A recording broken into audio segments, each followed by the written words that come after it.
Ooh. Ball on a string and a cup on a stick. Hello, anybody and everybody.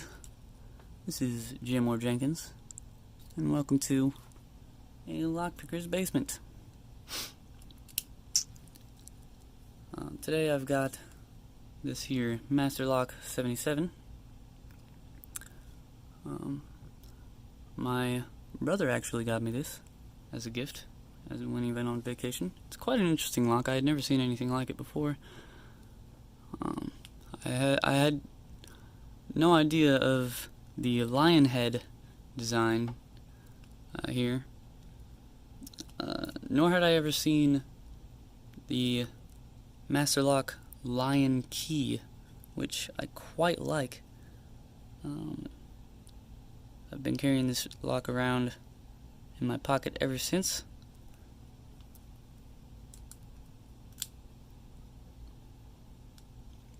So we're going to go ahead and get right down to business here. I find that using top of the keyway tension pretty heavily is what works best for me. Otherwise I tend to overset the pins quite easily, but that heavy tension makes it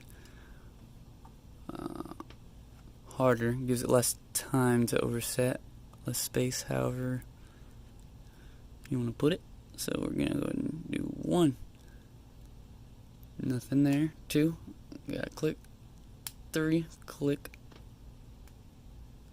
4, was that a click? I believe that was a click.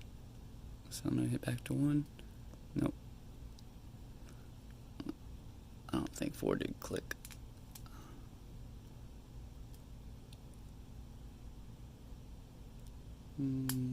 There's 4, alright. So hopefully all that should be left now is 1.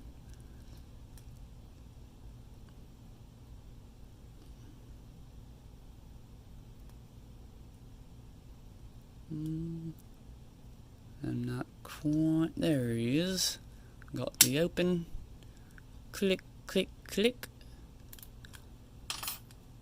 And that went better than expected.